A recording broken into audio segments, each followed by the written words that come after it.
have I, really enjoyed looking into you a little bit. yeah. I've listened Okay. to some of your podcast and I saw the books that you've got. Yes. Very intrigued, Okay. especially with the 7 connection skills to better understand your husband, rekindle love, and Yeah. deepen intimacy.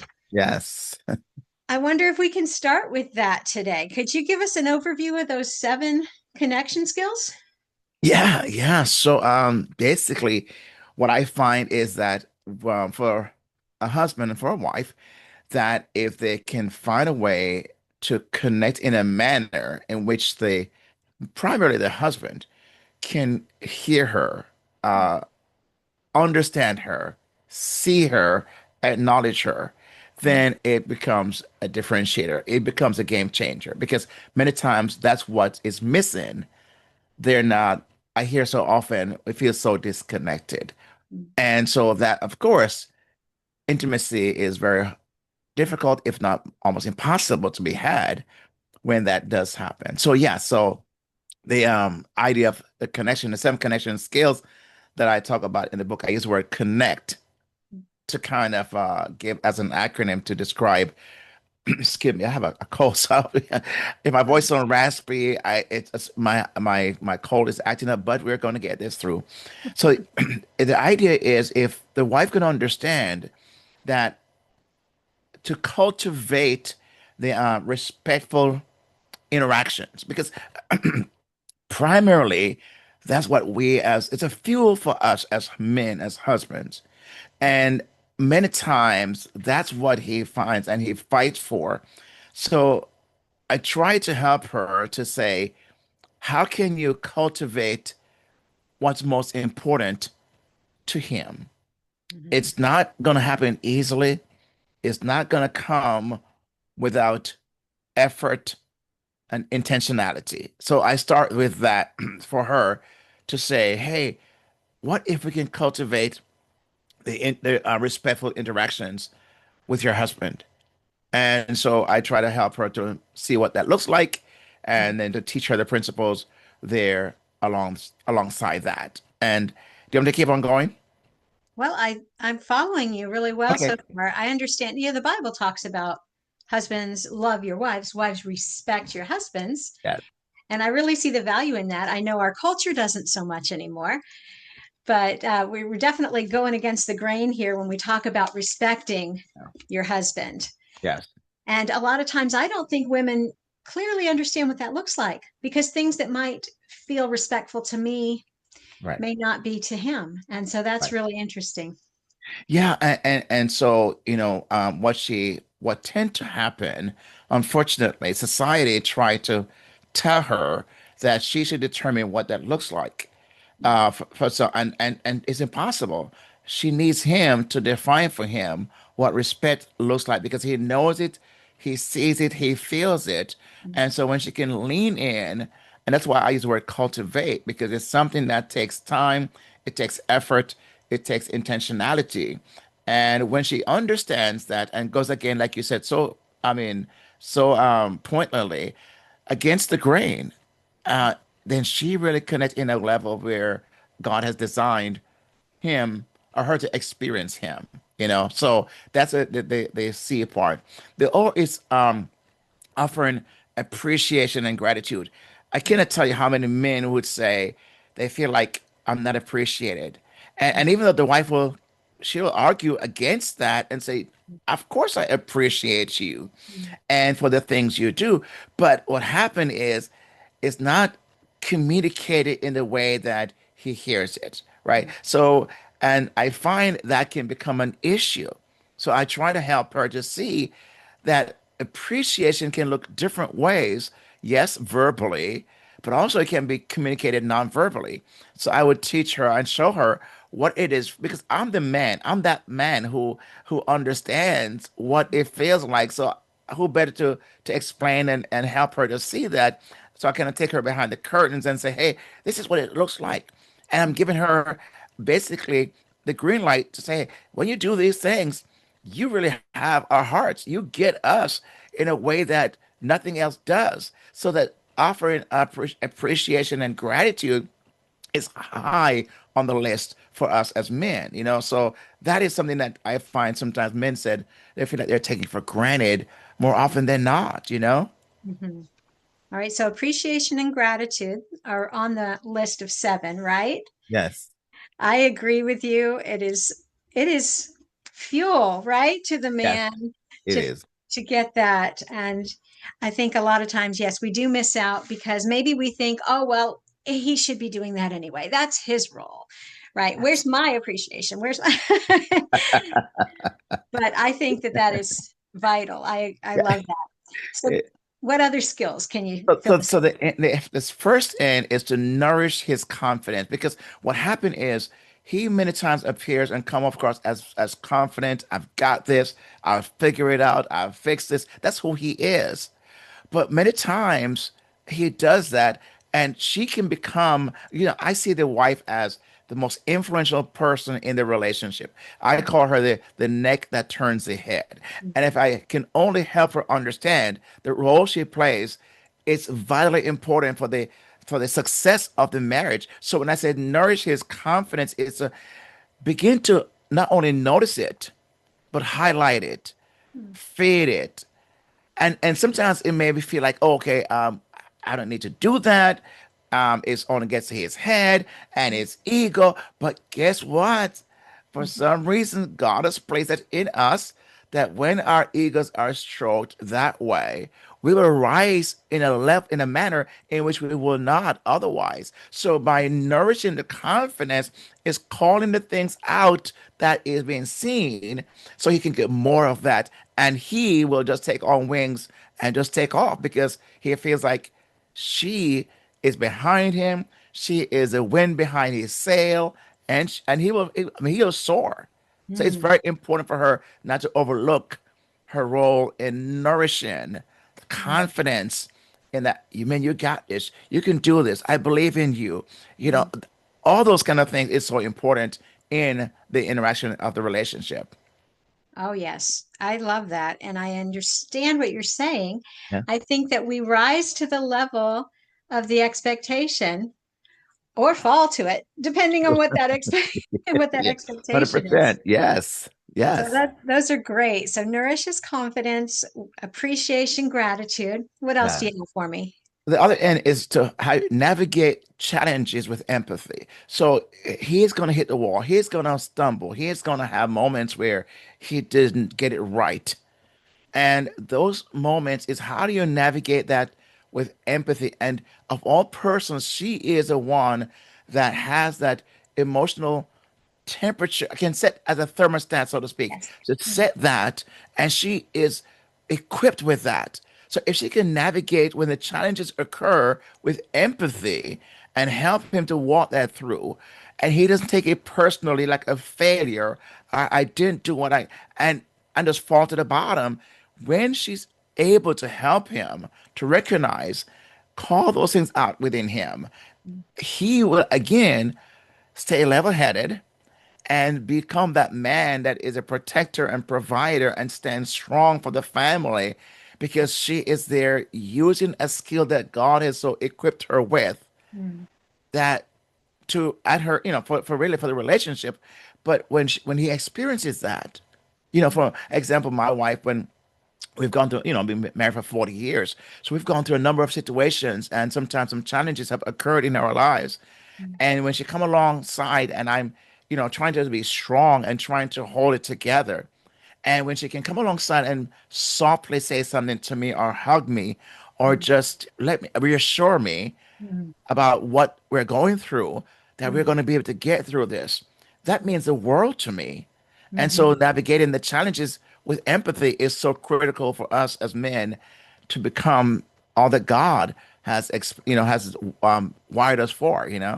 This is so inspiring. It really is.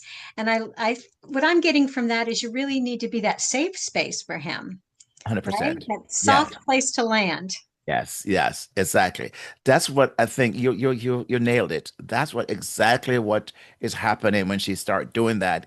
He feels like somebody's there, so I Mm, can, if I may not cry, but I can cry on her shoulder. I can lean in and I won't be judged and criticized and ridiculed and all those different things that the world may do to me. Here's my safe space. So you're right.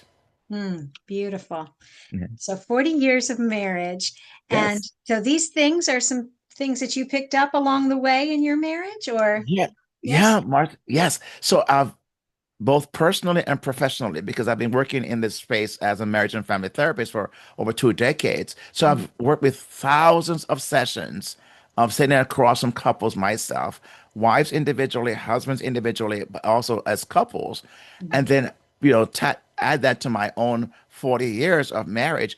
I've learned through trial and error, through many mistakes, but I've seen patterns. I've seen things that I said, why is it that some marriages seem to succeed when even through therapy and even in my work, which mhm, other marriages? And when I look closely, I tend to see this pattern, Marcy, where those that a wife who truly gets her husband and connect with him through the things I'm talking about mhm, seem to be the ones that for some, and even my 40 years, my own experience, mhm, I see that as what happened. That was for me the thing, I call it that missing piece, the missing puzzle, the missing ingredient that was there. If mhm. that is put in place, I think it elevates a chance. So this is where I'm speaking from, both a practical, personal, but also what I've seen in my work. Right. Well, it sounds like you've definitely got plenty of experience. And I wonder, for me, I've got 28 years of marriage, and I'll say, Congratulations on that. thank you. Very happy years. And I'm glad that I have found some of these skills, maybe through trial and error, maybe accidentally, maybe it's my personality, but I can testify that what you're saying works for us. So Yes. we've got appreciation and gratitude. We've got nourishing his confidence. We've got navigating challenges with empathy.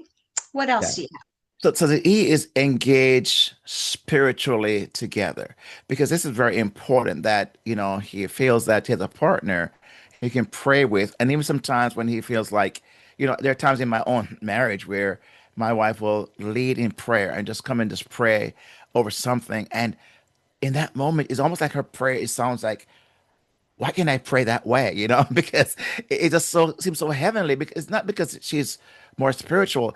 There's something about that softness, that gentleness, that wording that comes from her. When have? we join together spiritually about situations and pray, it Mm-hmm. changes things. So when I say, sometimes I find couples will say, oh, okay, I don't want to pray with my husband. I don't want to have him hear me pray, or I don't want to have my wife hear me pray. I said, really, of all persons, number one, God's going to hear you, number one. But number two, the safest place you should be is in that relationship where you can feel free. You're not being judged. You're not being graded. You're not being critiqued. It's Mm-hmm. hearts to heart, leaning in on God. And so when I find a wife can step up, and many times the wife is more, I see in most times than not, where she tends to be the more spiritually leaning one, where she kind of that sensitivity, that God centeredness tend to be more the wife. And I say she can use that and help him and step up with him to share spiritual burdens, because sometimes his heart is heavy. He's carrying the weight, and he may not communicate that. And if she can step in and just pray with him, pray for him, let him know those things, it goes a long way. Mm-hmm. That is really good. I think we've been praying together for probably the last 10 years of our marriage. Yeah. It's become a habit. And sometimes it'll just be one of us or the other of us. And Right. sometimes we both pray. But it is such a blessing and one of the most intimate acts that anyone can do together for sure. What would you say to a wife who maybe they're both Christians, but she feels like he's not taking on any spiritual leadership? Especially like if they were to engage in prayer, what would you say is a good approach for a wife to do if they want, if she'd like to start praying together, or she'd like to encourage him to be more of the leader there? Yeah, that's a very good question. And I see a lot sometimes that's the way it tend to be, where the husband, and she wishes she say, I would love for him to lead spiritually, and Mhm, that's not there. And I encourage you, number one, to pray in her own time, pray for him. Bring him that before the Lord and lay it out before God. And don't force it, number one. Don't try to hammer him and guilt him in Mm, any of those ideas. It's come alongside and maybe mm, hold his hands gently and to say, can we pray about this? mm, And softly, there's a brief prayer. It doesn't have to be anything long, but just a moment of touching. And I find that it's those gentle moments, it's those little moments of touch, mm, of depositing and sowing into mm, that he will begin to hear her. Because number one, he begins over time trust that she is not having a some ulterior motive or agenda hidden, and her mhm, consistency by doing that will send a message. No, I'm mm, safe. No, mhm. I believe that God wants us to be. And I find he will eventually emerge because if she coax and encourage, and women have a way, wives have a way with us as men that can truly get us in a way that, it's a God thing, right? It's a God thing. Yes. And I think that over time, he will gradually be encouraged to do that, you know? Mhm. I'm going to pick up on something that you said earlier. Sure. Appreciation and gratitude, I think, could play a big part in that Yeah. because I know you say that men don't want to feel like a failure. Right. And if a wife is complaining that, oh, you never lead and all of this, that's so Yes. counterproductive. Yes. Yes. But if she could say, oh, it meant so much to me when we prayed together last night. Thank you for that. I really appreciate that. Yeah. And trying to find those little areas where he is leading and to encourage that, right? Yes, exactly. And that's what I think that's exactly what it is because it's that soft approach. It's those small things. It's finding those things that he does well. And the more we can, what gets rewarded gets repeated. So if Mm, she rewards that in some slight way, shape, or form, honey, you mhm, know what? It's so great that I remember we prayed about this and really in your time of prayer, I remember you saying this and look what is happening. Just those little things that are being said and done, like you rightly said goes a mhm, long way because he feels encouraged. He feels his confidence being also built in as well mhm. and feels safe that, if she believes in me that I can lead, I guess I can. Yes. Yes. Oh, those are awesome gems here so far. Yeah. Yeah. Okay, so we've talked about appreciation and gratitude, nourishing his confidence, navigating challenges with empathy, and then engaging spiritually together. Yeah. Go on. Well, yeah, the other C in the word connect is creating a shared vision. So what happened is that sometimes for the marriage, for their lives, when I talk to a couple sometimes, I said, what's the vision do you have for your marriage? Mm, It's amazing. I remember I was in a workshop one time and I had all those couples that were in the workshop, and I said to them, I said, I want you to write down what it is your vision is, not to show your wife or your husband yet, and then write down, so they individually had to write that down. Then I had them share and see how many of them had something very similar. It's mm, amazing to see how many of them did not mm, have a shared vision for their marriage or for their lives. mhm, And so I think it's so important if a couple can come together and begin to map out what they want their marriage to be. And like we've heard, is how do you begin with the end in mind? When you have mhm, a clear idea what the end looks like, you mhm, can envision that. You mhm, have a better chance to work towards that. mhm, And so when they're able to come, and I find that the reason why, even in this order of the Connect framework, after they've engaged spiritually, it sets a tone for them to, okay, now we can probably just sit down and talk about our marriage and what we want for our marriage and what we want for our lives, mhm, what we want financially, and so on. So I think it's really when that conversations can happen and it's safe enough to have the conversation, then again, the marriage have something to look forward to. They mhm, have something to work towards and to mhm, achieve together. And I'll give a quick example. My wife and I have been setting out to pay off our house, and we were saying, "Man, it's like I'm taking forever to do this." And you know, so anyway, long story short, we decided to commit to that together as a shared vision, and we're about to celebrate having done that.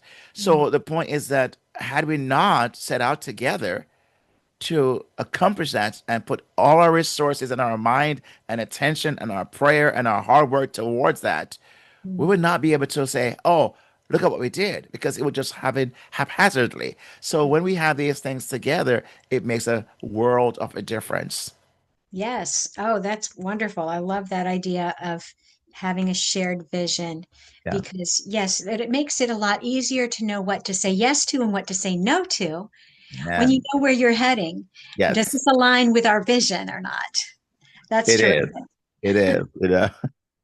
All right. So we've got, I think I've counted five so far, unless appreciation and gratitude are two separate skills. Are they? So, the first one we had mentioned was to cultivate, right, the right, respectful, and offer appreciation to all. The first aim was nourish his confidence, and the Hmm. second aim was navigate, right, Okay. and then he was engaged spiritually, Yes. and then create shared vision, and the last one was the T is trust the process and Okay. his leadership. Trust the process and his leadership.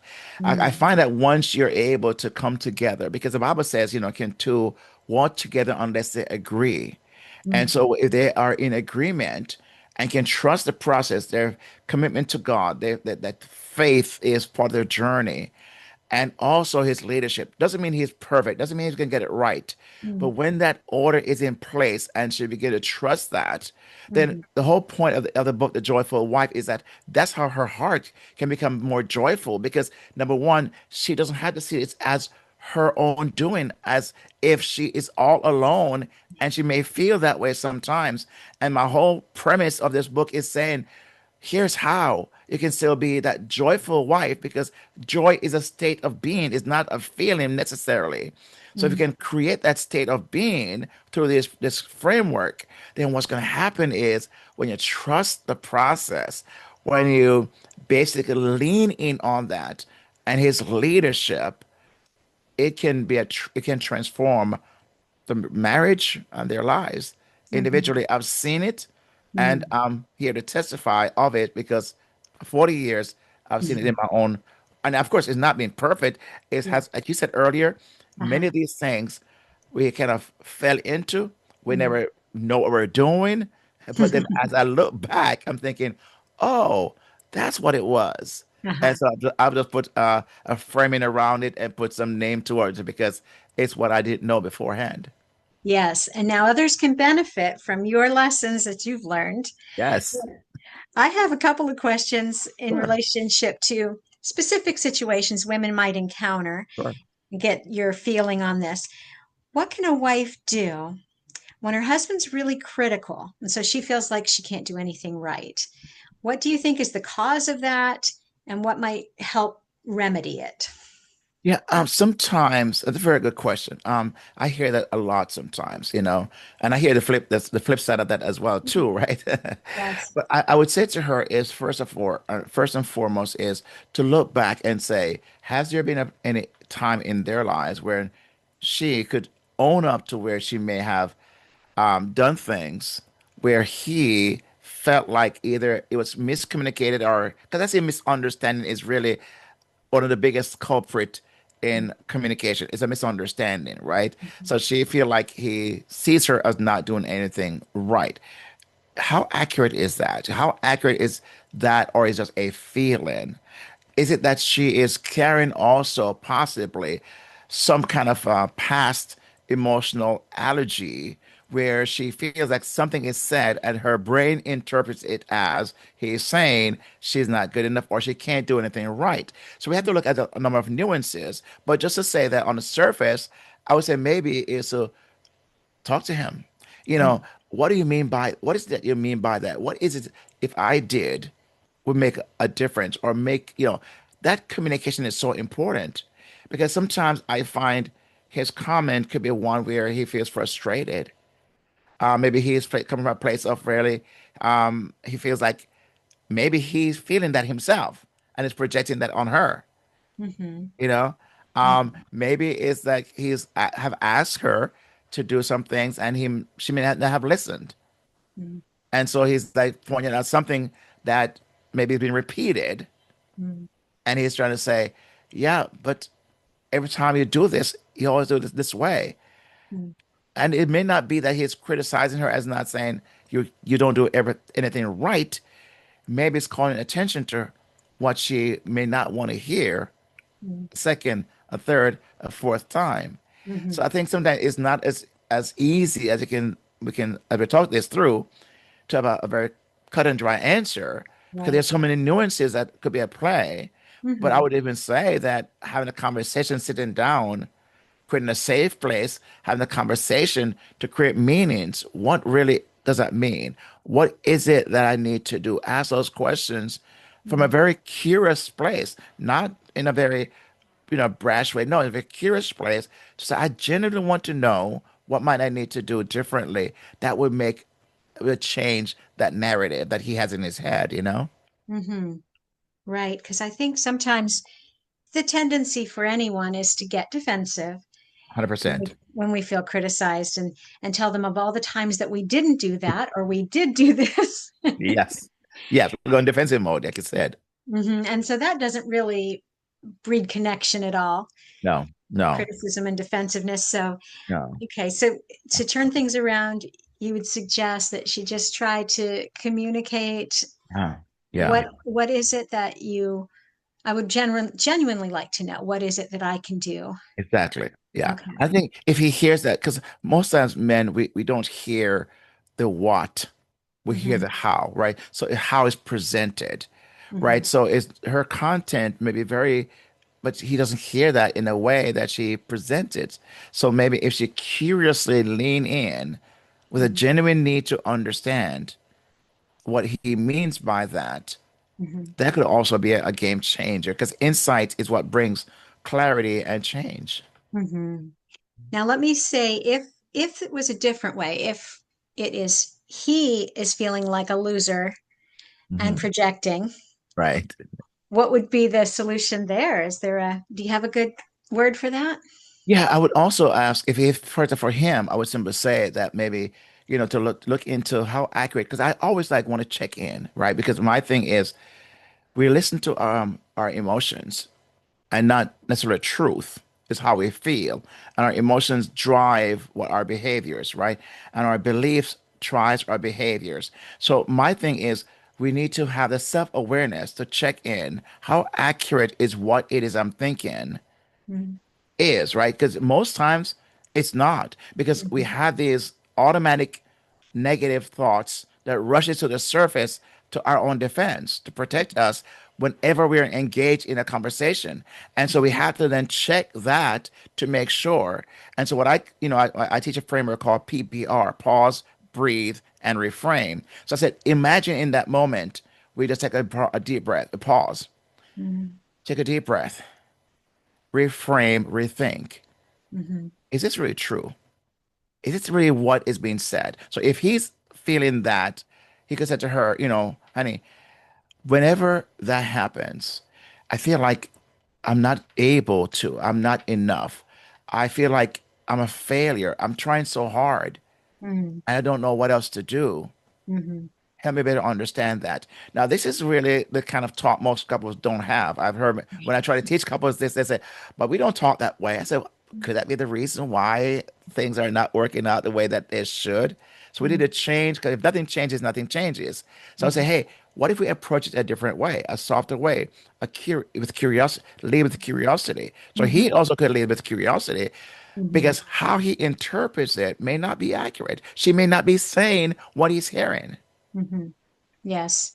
right? That's good. I've been recently learning a little bit about the way we have choices, right?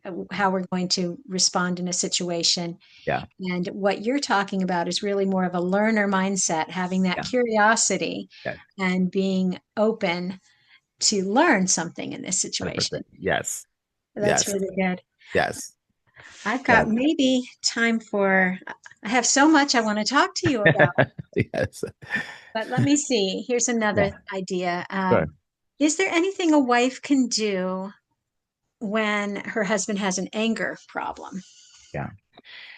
Yeah. I mean, number one, obviously, she would try not to stoke the fire, right? So we don't feel fire And the Bible says a soft answer turns away wrath.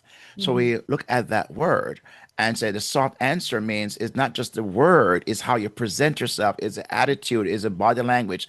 All that is wrapped up in the answer in Proverbs. And then we also find where James says, be swift to hear, slow to speak, because the wrath of man does not produce the anger. I mean, the wrath of man does not produce the righteousness that God intend. So I Yes. would teach out how do we slow things down.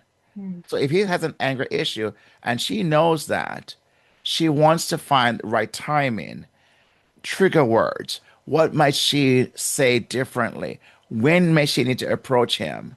And Mm. if he does trigger her, I mean, something happens, she, again, the wisdom would be, let me exit right now. Let me not stand and try to fight this because it's not going to be helpful. And Mhm. so, because our egos are our play. So I would teach wives many times, especially if a man and both partners, but I would say, how can you disengage in that moment and revisit that situation at a more convenient time, a later time. And Mhm. it may seem like counterintuitive because people are saying, well, I want to get my point across. Well, you can get a point across at what cost, right? Yes. So Mhm. it's all determined on what you want as your end goal. If the end goal is peace Mhm. and maintain an attitude of joy, then Mhm. I'm saying we have to follow a certain sequence. And I think James in the Bible outlined, I mean, he clearly gave us a formula. Swift to hear, what we see and hear, slow to speak, Mhm. slow to wrath. Mhm. Those things would get us a better result. So I would encourage that both ways, but I would encourage that to her when it comes to him. Mhm.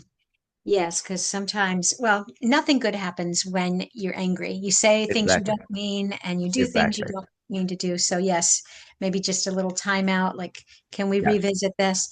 Because I know women also have the tendency to want to follow a man when he's retreating to get himself collected, but I'm not done yet. And we Yes. got to, yeah. I see and hear that so many times. He would say, but she's following me everywhere in the house. And because in fact she wants to get it done. I said, well, how's that going to be helpful for you? You know? Hmm. Right. So take a break and promise to Mhm. revisit it at a Yes, certain time when both parties are in a better frame of mind. exactly. Yes.